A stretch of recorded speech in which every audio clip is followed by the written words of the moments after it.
Bueno, y mientras el mercado sube después de conocer datos macro como el IPP de Estados Unidos, vamos ya con el análisis. Eduardo Bicho, analista independiente, muy buenas tardes.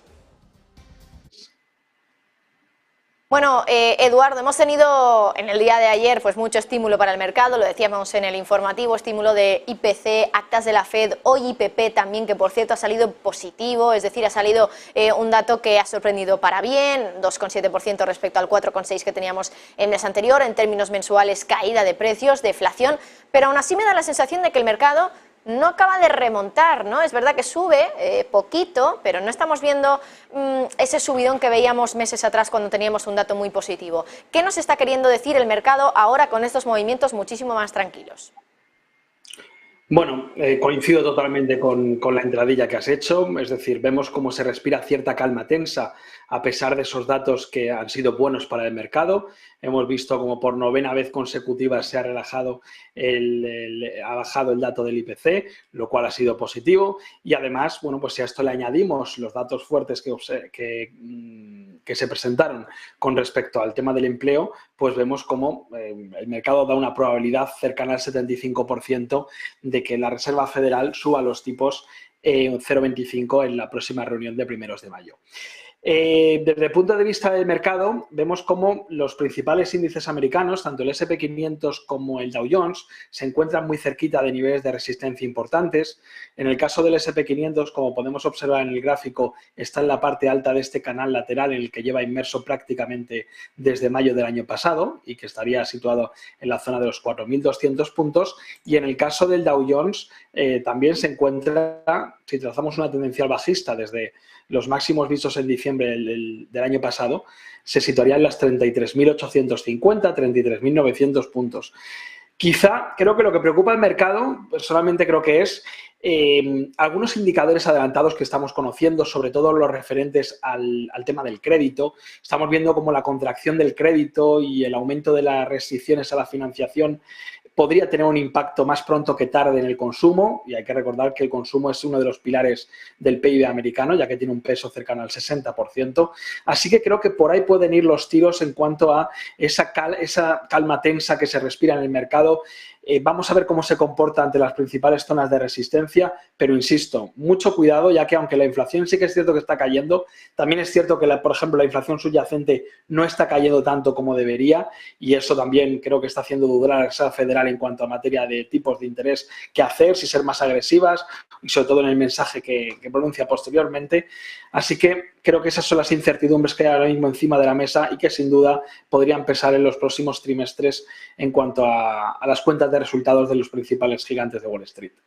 Eduardo, dices que esto está haciendo dudar a la Fed sobre qué hacer, pero es verdad que desde la Fed nos han trasladado en varias ocasiones que no van a bajar tipos este año, pero luego ayer en las actas daban a entender que esperaban algunos de ellos, algunos de los miembros, recesión suave en algún momento en 2023. Si hay recesión, ¿no van a bajar los tipos?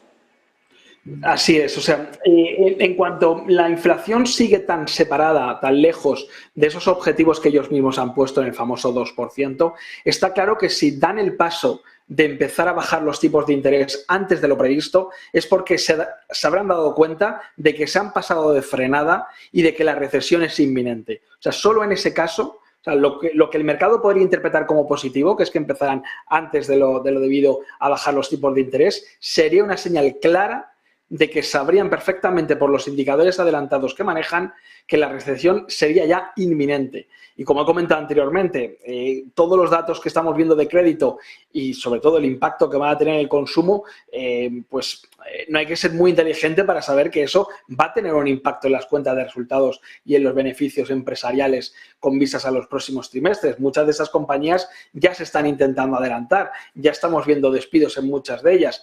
Así que hay que andarse con muchísima cautela, ya que lo que sí que estamos observando es que a medida que vamos cogiendo altura, a medida que vamos viendo que el rebote tiene continuidad, sí que empiezan a aparecer más posiciones cortas y eso nos hace ser bastante cautos a la hora de tomar posiciones y en el caso de estar en el mercado, por lo menos ajustar los niveles de stop loss para evitar así sorpresas negativas. Por cierto, también hablabas de resultados empresariales hace un momento. Enseguida, ya en los próximos días, va a comenzar la temporada de resultados. Lo va a hacer con los bancos, como siempre, los primeros. ¿Y qué podemos esperar de esta temporada? Que entiendo que ya vamos a empezar a ver los efectos del pánico bancario que veíamos hace unas semanas. Así es, sin duda esta fuerte subida que hemos visto de los tipos de interés en los últimos 9, 11 meses se tiene que ver, tiene que notarse el impacto en algunos de los sectores. Quizá el sector financiero es el que más se puede ver beneficiado, aunque también, como hemos visto muy recientemente, también hay algunas partidas a vigilar, ya que no todos los bancos vale a la hora de tomar posiciones.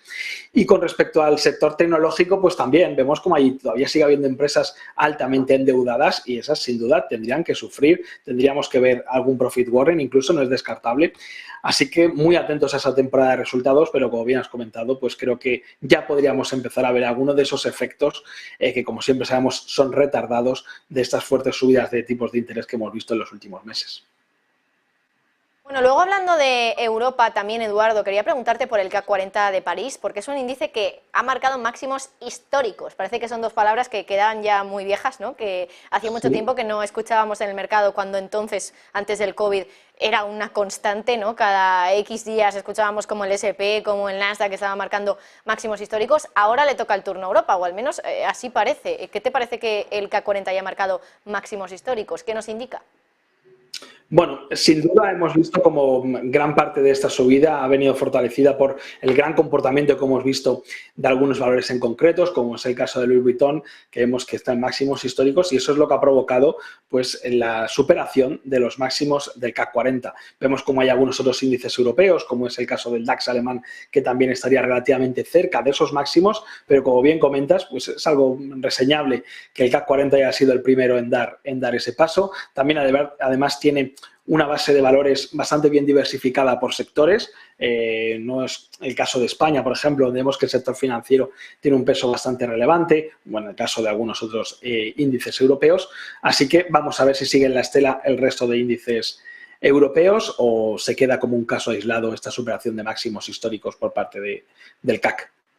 Bueno, Eduardo, también por comentar alguna empresa, quería preguntarte por Alibaba, porque SoftBank quiere vender prácticamente toda su participación y quedarse con una participación muy pequeñita. ¿Qué te parece esto? Porque es verdad que Alibaba ha sido protagonista de los titulares en las últimas semanas, por la vuelta de Jack Ma a China, por esa división que va a tener ahora mismo la compañía, que va a hacer que cada una de las divisiones de la empresa pues tengan más valor, o al menos así se entiende. Claro, también se ha entendido por parte del mercado como un movimiento del gobierno chino de tener un poquito más de manga ancha con Alibaba. ¿Y por qué SoftBank ahora, después de todas estas noticias que aparentemente son positivas, y le añadimos a esto, por ejemplo, también la reapertura económica de China, por qué SoftBank quiere reducir esa participación a algo anecdótico? Bueno, sin duda es significativo. Hay que recordar que SoftBank hace tan solo 3 años tenía el 25% de la empresa y ahora se va a quedar con algo residual, un 3 o un 4% creo que es.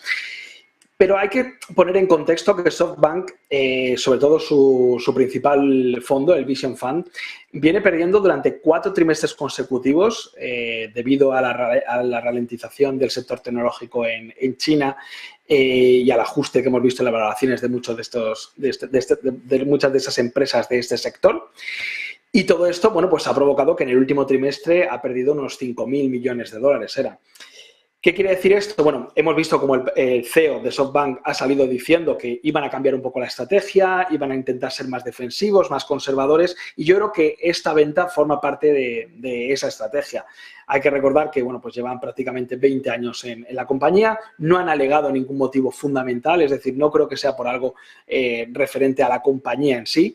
Así que, bueno, de momento es cierto que hemos visto cómo el valor ha sufrido bastante volatilidad en los últimos meses, llegó a alcanzar los $80, luego volvió a rebotar a los 100 y ahora está en torno a los 90, $100.